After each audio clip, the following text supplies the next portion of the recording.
뭘 얘기할까요? 네, 인사하고. 안녕하세요. 한의학박사 김광호입니다. 안녕하세요, 원장님. 오늘은 심포심리학의 어떤 이야기를 해보면 좋을까요? 그러니까 심포심리학의 근원이 되는 거는 오운육기학이에요. 이 오운육기학을 가지고 많은 사람들이 이게 과연 신뢰할 수 있는 학문인지 아닌지 이거에 대해서 아직도 많은 설왕설래 논란이 되고 있어요. 그래서 이제 이것의 신뢰성을 가져도 된다. 이런 얘기들을 집중적으로 해볼까 합니다. 근데 그 심포심리학이 결국은 그런 오운육기를 말하는 것인데, 또 오운육기는 어떤 정보를 가지고 심리를 분석하는 건가요? 이 오운육기라는 거는 5가지 운 그리고 6가지의 기 이걸 구분하는 거란 말이에요. 근데 5가지 운과 6가지 기를 뭘로 보고 하는 거지? 이것은 쉽게 말해서 지구 환경, 우주 환경에서 날씨 인자, 기후 인자를 얘기하는 거예요. 그러니까 이 기후 인자가 그 오운과 육기. 그 오운육기라는 건 뭐냐? 오운이라는 건 오진법이라고 얘기하면 돼요. 육기라는 건 육진법이에요. 이 두 개가 겹쳐서 적용하게 되면 어떻게 되냐? 30진법이 나오는 거죠.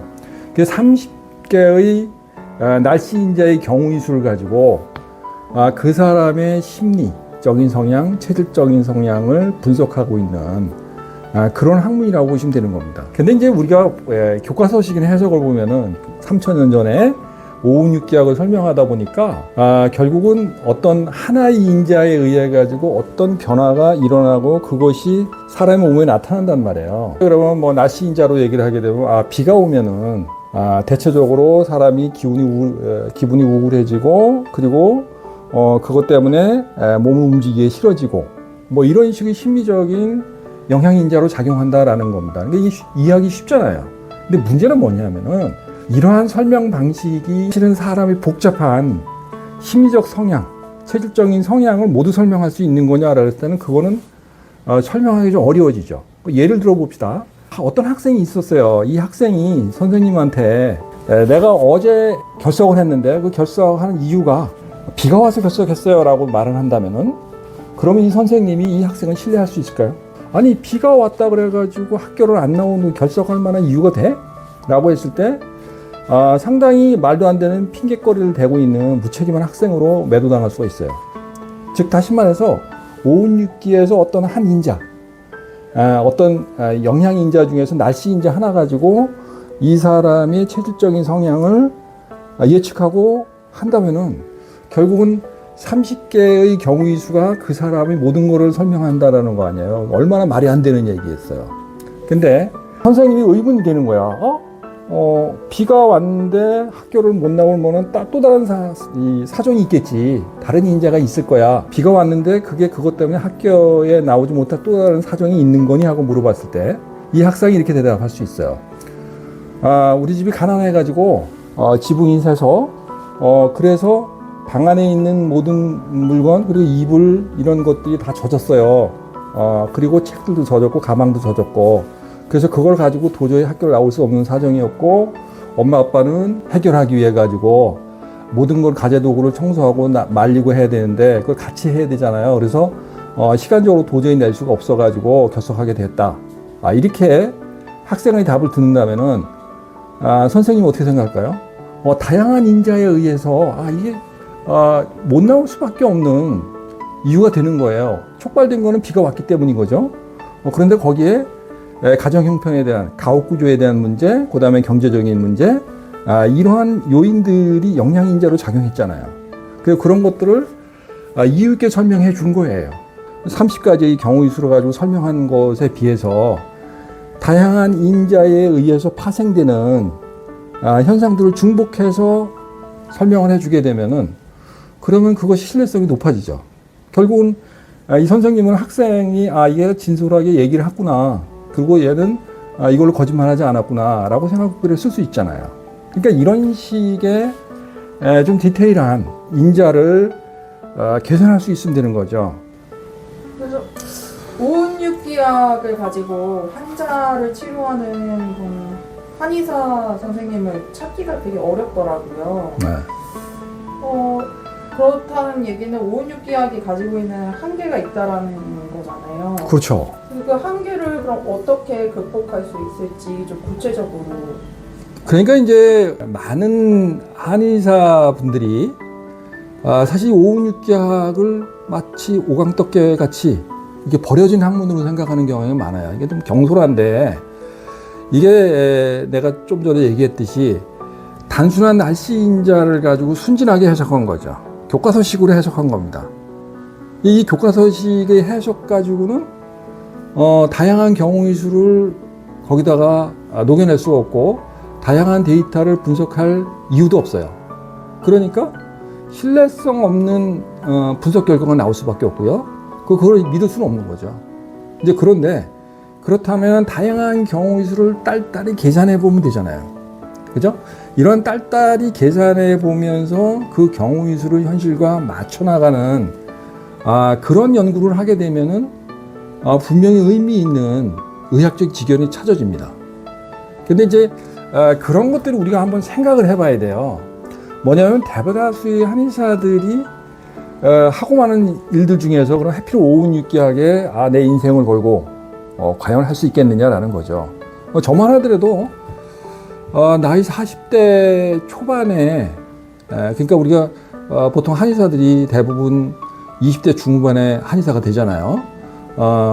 처음서부터 그런 오운육기학에 관심을 가지고 있는 사람은 별로 없어요. 왜 그러냐 이거죠. 어려움이 있고 한계가 있을 때 그걸 선택하는 겁니다. 그러니까 원래 접근하기 쉬운 학문들이 많아요. 왜? 오운육기학은 대단히 난해하고 해석도 어렵고 그리고 그것을 가지고 임상에 적용하기 대단히 어렵습니다. 그러니까 우리가 쉽게 얘기하면 사상의학이라든가 이런 네 가지 체질로 나누는 학문들이 간단한 학문적 체계를 가지고 있는 것을 체득해가지고 임상에서 적용하는 데만 하더라도 적어도 4, 5년 이상 걸리잖아요. 그런데 오운육기학은 내가 임상에서 적용해보지만은 이거는 1, 2년 해가지고 공부해가지고 도저히 적용하기 힘들어요. 그러면 10년 하면은 10년 해도 어렵습니다. 내가 봤을 때는 한 20년을 해봐야 돼요. 왜? 내가 20년 해보니까 여기까지 도달하는 겁니다. 그러니까 이러한 것까지 도달하려면 어떻게 되냐? 다양한 경우의 수를 확대 해석해봐야 돼요. 그러니까 우리가 이제 이런 어떤 단서가 주어지잖아요. 의학적 지견이라는 거에 항상 어떤 조건이 있고 찾아야 되는 인과관계를 의학적인 논리로 풀어나가야 돼요. 근데 이런 걸 풀어나갈 때 우리는 어쨌든 교과서식으로 단편적으로 해석하려고 하는 경향이 있어요. 그리고 그 단서를 가지고 전체를 통찰해 볼 수 있는 연구를 해봤냐라는 건데 그걸 안 해봤다는 거예요. 그러게 그런 것을 연구해 볼 수 있는 사람들이 얼마나 많겠느냐. 내가 그런 거죠. 99%의 한의사들은 이거 안 하려고 그럴 겁니다. 너무 복잡하고 어렵고. 근데 1%의 이 한의사들은 관심이 있어요. 되게 호기심하고 이런 복잡한 계산을 한 번쯤 해봐야 되겠다. 이런 게 필요한 겁니다. 그런 분들은 이게 연구가 가능할 거라고 봐요. 근데 중요한 건 그거예요. 그 실마리를 잡을 때 어떤 인자가 나한테 영향을 주는 것인지라는 것에 대해서 의문을 가져야 돼요. 우리가 생각을 할 때 기후인자만 막연하게 나한테 영향을 주지 라고 생각하면은 교과서에서 끝나는 겁니다. 오운육기학의 기본적인 화석과 같은 황제나에게 나왔던 2000년 전의 이론에서 끝나는 거예요. 우리가 이제 현대의 과학을 하는 분들 중에서 고생물학자들이 하는 태도를 좀 우리는 배워봐야 됩니다. 왜냐하면 이 고생물학자들이 그 수억 년 전에 있던 공룡의 화석을 보고 이것을 짜깁기 하죠. DNA 분석을 한 그 결과를 가지고 짜깁기를 하면서 어떻게 돼요? 이거 가지고 공룡의 생태를 연구하고 그리고 연구한 결과를 가지고 새로운 콘텐츠를 만들어냈죠. 주라기 공원과 같은 전 세계인들이 열광하는 그런 재미있어하게 하는 그런 콘텐츠를 만들어냈잖아요. 그게 뭐냐 이거죠. 다양한 인자를 중첩시켜가지고 연구해가지고 결국 거기까지 가는 거예요. 근데 불과 2000년 전에 이 오운육기학의 단편을 본 거예요. 화석을 본 건데 그거를 다양한 인자에 계산을 해내는 살을 붙이고 피가 돌게 하고 그래서 생동감 있게 다시 재현해내게 되면은 현대과학적으로도 충분히 말이 되는 신뢰성 있는 의학적인 분석이 나옵니다. 바로 AI 인공지능의 시대에서 바로 한의학을 온고히 지진하는 방법이 여기에 있다고 봐요. 그러니까 그런 식으로 하게 되면은 글쎄 1%의 한의사가 센세이션을 일으킬 수 있죠. 세상에 어떤 가치를 구현하는데 이만큼 좋은 다양성 있는 관찰의 방식은 사실 저는 없다고 봅니다. 현대적인 관점으로 다시 재해석하게 되면은 다양한 경우의 수를 만들어낼 수가 있어요. 그랬을 때 과연 신뢰할 수 없을까라는 겁니다. 기본적으로 이 세상의 모든 사항들을 설명할 때는 우리 인체의 이 두뇌 뇌신경의 세포가 적어도 1000억 개가 있다 그래요. 그 1000억 개의 신경세포를 활용해 가지고 다양한 정보를 분석해내잖아요. 그런데 우주 환경인자 이것을 과연 날씨인자 한 가지만 가지고선도 분석을 한다 보면은 이 인생의 생애 주기별로 또 기후인자를 나눌 수가 있어요. 그럼 그 문제는 어떨 거고 거기에다가 사회적인 인자들이 있어요. 사회적인 인자라는 뭘까요? 누구의 아들로 누구의 어떤 엄마를 배를 빌려가지고 태어났느냐에 따라 가지고 그 사람의 오운육기 인자가 또 형성됩니다. 그러면 그거는 또 계산해 봐야 돼요. 또 내가 친구를 만나고 선생님을 만나고 이런 것도 다 계산해 봐야 됩니다. 그리고 또 내가 환경인자 중에서 뭐가 또 작용하느냐 하면은 거주지와 내가 평상시에 거주했던 곳과 그리고 내가 직장에서 생활하는 것 이거 역시 그 지역이 어느 지역이냐에 따라 가지고 환경인자가 결정되죠. 특히 내가 지구상에서 내가 아시아에서 살고 있는지 아니면 미국 대륙에서 살고 있는지 유럽에서 살고 있는지에 따라서 다양한 인자가 적용됩니다. 또 문화적인 인자가 있어요. 내가 어느 문화권에 살고 있는지. 그럼 이러한 것들을 디테일하게 분석할 때 인자들을 오운육기학적으로 분석할 수가 있어요. 그랬을 때 곱하기 30씩 해가지고 계속 중첩 경우수로 계산하게 되면요. 10가지 인자만 계산해도 어떻게 되냐. 조가 아닙니다. 조 단위가 500경 이상의 경우수가 나와요. 그러면은 사실은 우리가 인체가 가지고 있는 1000억 개의 내세경의 세포의 숫자보다도 더 많은 경우의 수로 계산해야 됩니다. 이건 뭔 얘기냐면은 사실은 사람의 두뇌로 계산할 수 없어 이런 얘기예요. 즉 AI 인공지능의 도움을 받을 수밖에 없어 이 뜻입니다. 그럴 정도로 디테일한 학문이 이 오운육기학이다 이렇게 생각할 필요성이 있어요. 그리고 그렇게 계산하지 않는다면은 사실 신뢰성이 좀 떨어진다. 이렇게 이해해도 됩니다. 그런데 지금이 AI 혁명의 시대죠.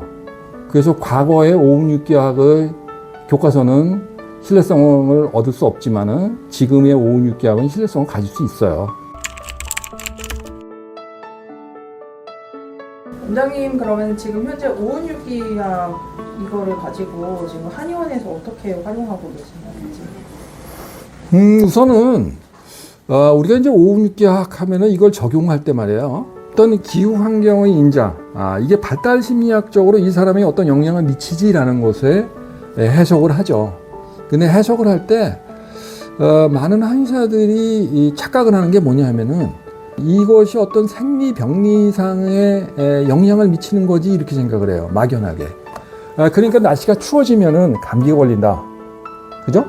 그러니까 날씨가 추워지면 감기 걸린다. 이런 거는 일반적으로 알 수 있는 사실이잖아요. 상식이잖아요. 그런데 우리는 여기서 한 가지 생각해 봐야 돼요. 모든 사람이 날씨가 추워지면 감기 걸리나? 그렇게 물어보면 그렇지 않죠. 그죠? 거기는 왜 그러냐면 몸이 뜨거운 사람이 있고 몸이 찬 체질이 있단 말이에요. 그죠?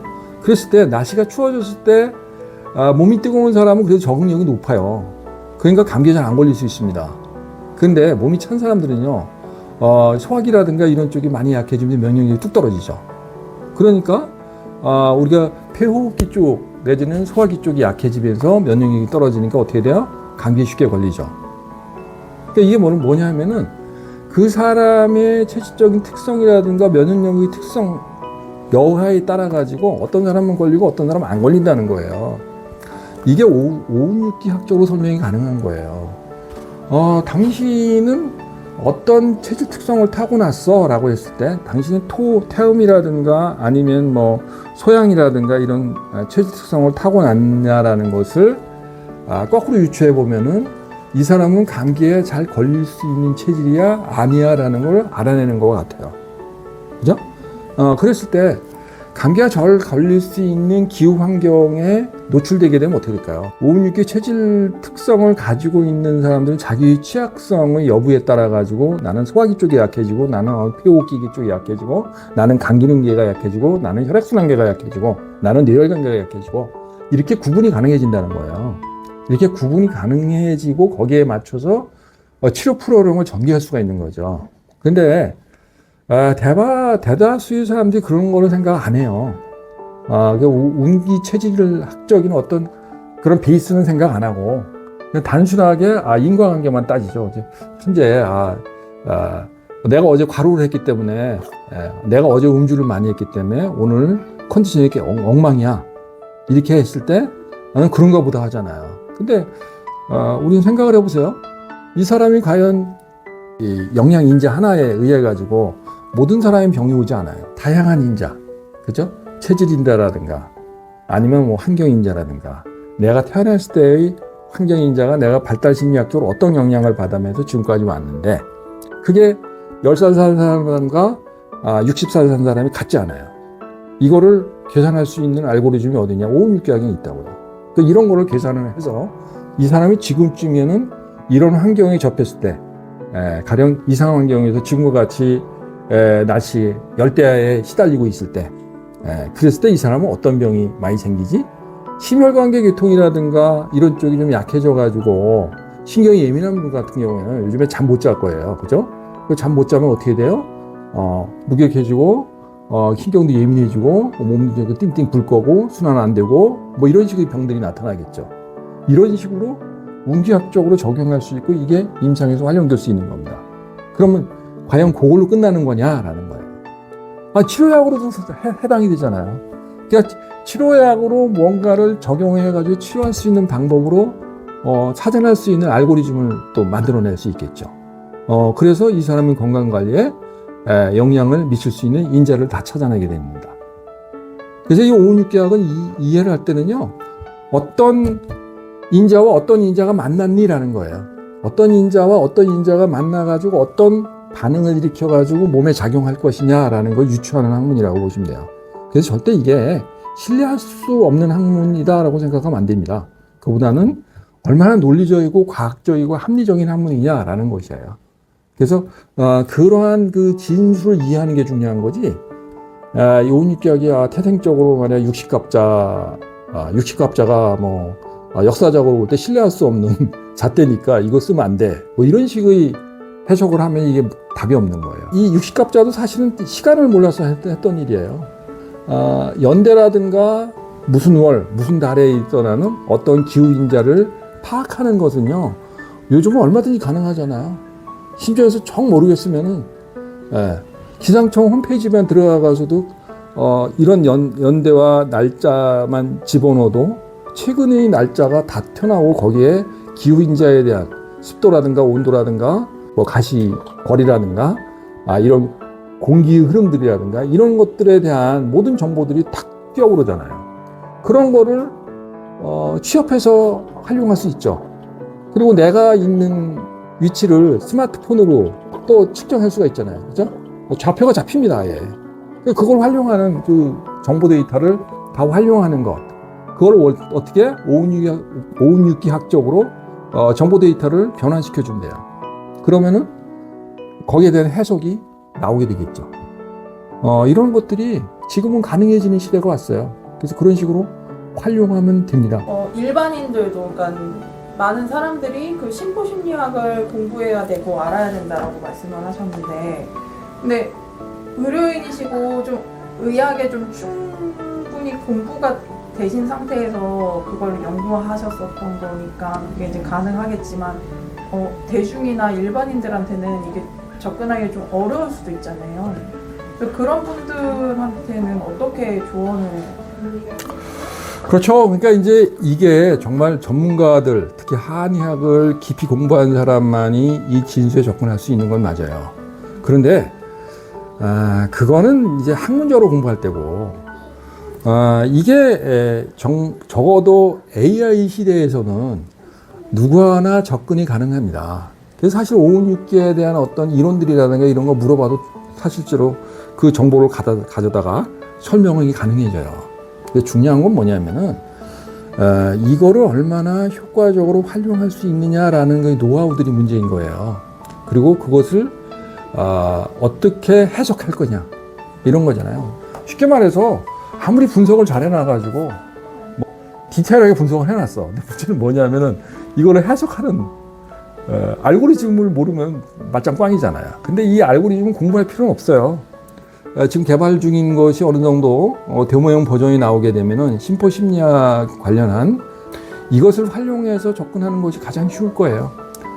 물론 그러기 위해서 물론 사전 공부를 좀 하긴 해야 되긴 하겠습니다만은 기본 정보를 AI에게 물어보면 답을 할 수 있도록 백데이터를 이미 다 깔고 있는 상황이니까 그런 거를 통해서 공부하는 방식이 가장 간편하고 그리고 가장 경제적일 겁니다. 그리고 거기서 많은 정보를 얻어갈 필요성이 있어요. 과연 내가 어떤 전공 분야를 선택하고 싶을까? 나는 이 친구가 나한테 유익한 친구가 될 수 있을까? 내가 부모를 만났는데 부모가 나에게 어떠한 영향을 미쳐줄 수 있을까? 이런 것들을 사실 잘 모르잖아요. 그죠? 이게 실질적으로. 근데 이런 것들을 이 앱을 통해 가지고 입력시키게 되면 답을 찾아낼 수 있는 방법까지도 나올 수가 있습니다.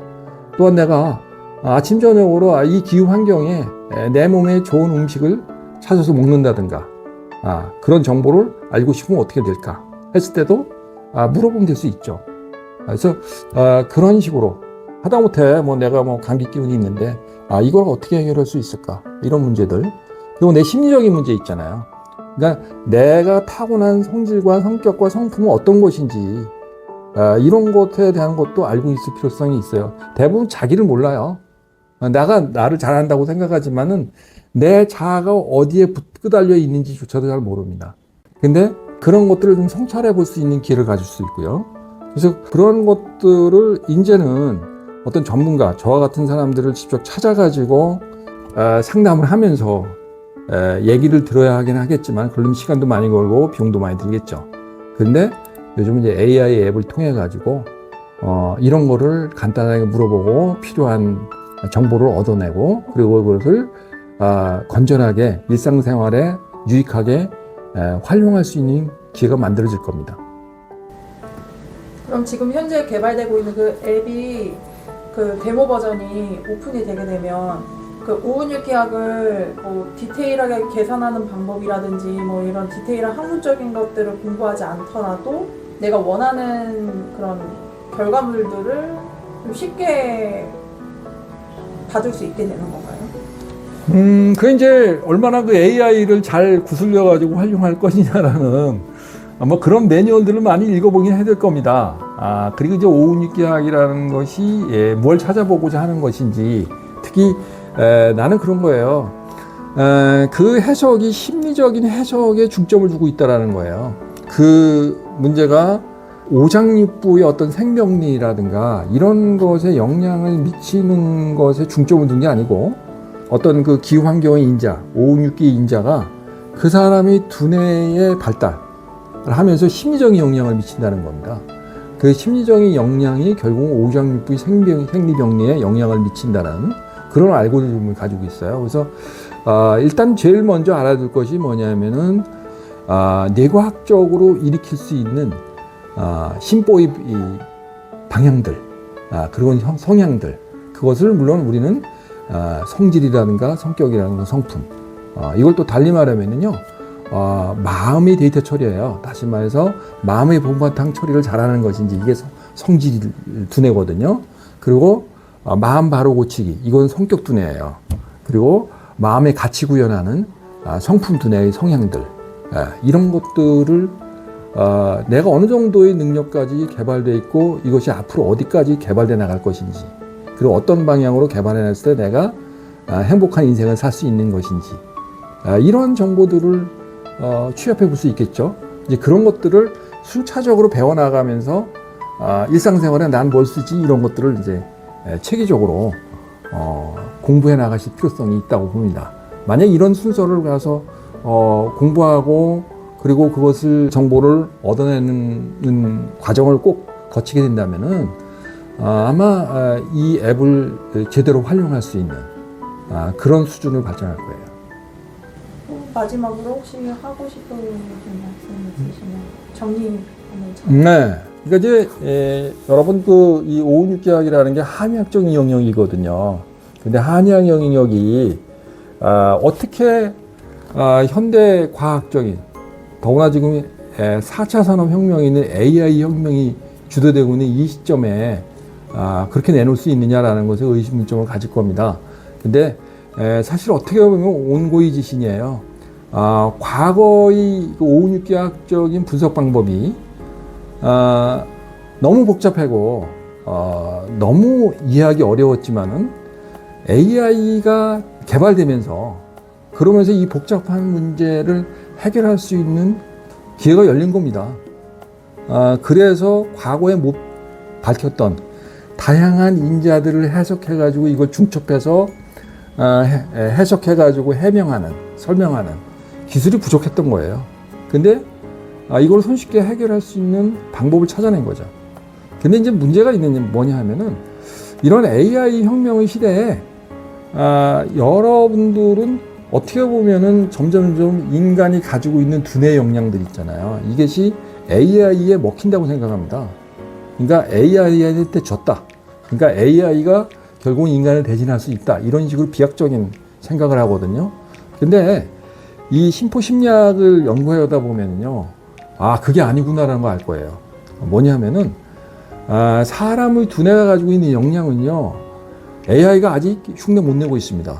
그건 뭔 얘기냐면은, AI가 해낼 수 있는 거는요, 성질 영역의 두뇌, 마음의 본바탕 두뇌 영역, 요쪽을 능가했을 뿐이에요.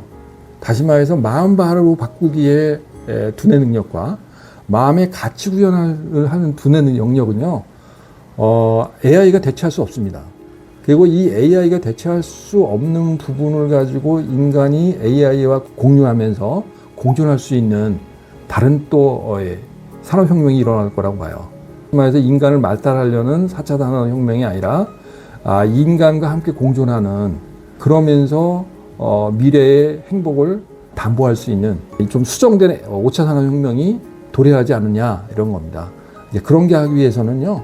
결국은 AI가 못하는 마음 바로 바꾸기의 이 마음 데이터 두뇌 능력 그리고 마음의 가치 구현하는 두뇌 능력 이런 쪽의 영역이 뭐가 있는지를 빨리 깨달으실 필요성이 있어요.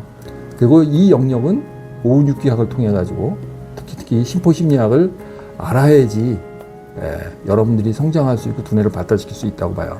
그래서 이런 부분에 새로운 콘텐츠, 새로운 조류를 만들 수 있는 영역이니까 꼭 보시고 앱이 나오게 되면 앱을 적극적으로 활용해 볼 수 있도록 좀 준비를 하시길 그리고 관심을 가져주시기를 바랍니다. 구독과 좋아요 꾹 눌러주세요.